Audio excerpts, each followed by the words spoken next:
بسم الله الرحمن الرحيم. يا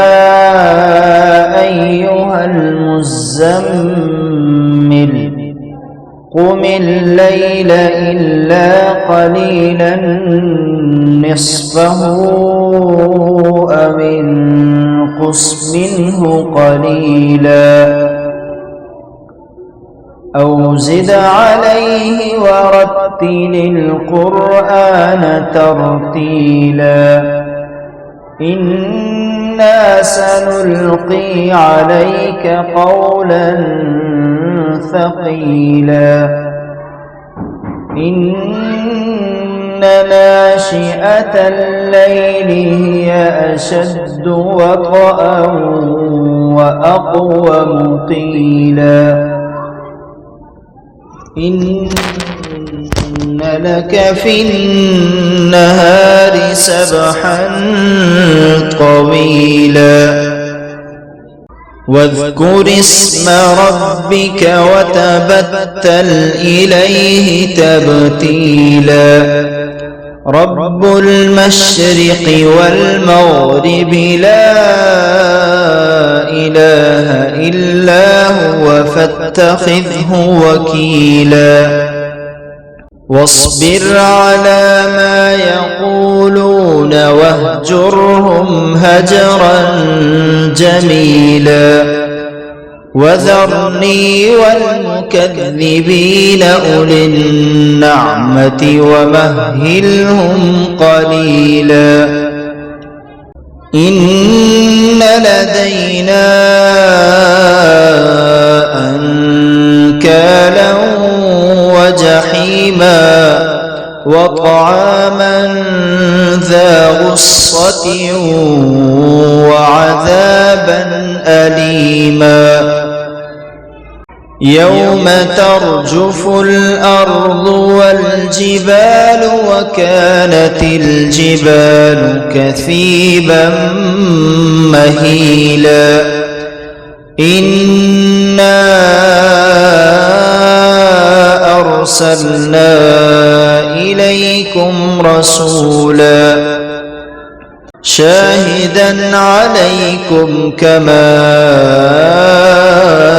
أرسلنا إلى فرعون رسولا شاهدا عليكم كما أرسلنا إلى فرعون رسولا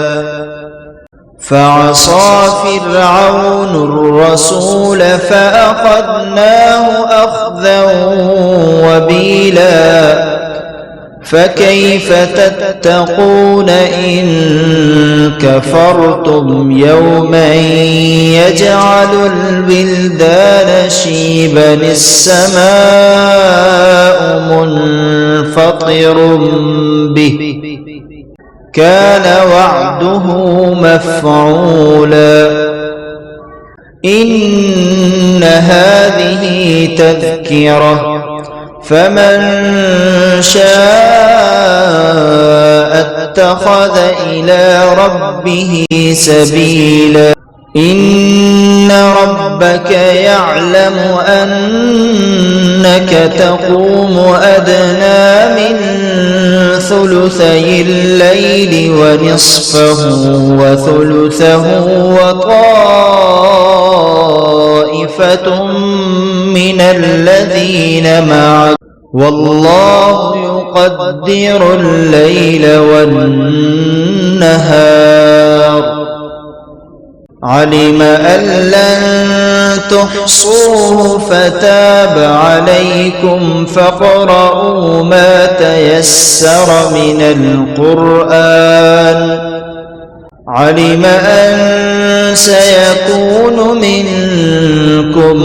مرضى وآخرون يضربون في الأرض يبتغون من فضل الله وآخرون وآخرون يقاتلون في سبيل الله فاقرؤوا ما تيسر منه وأقيموا الصلاة وآتوا الزكاة وأقرضوا الله قرضا حسنا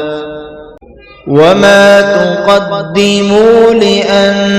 لأنفسكم من خير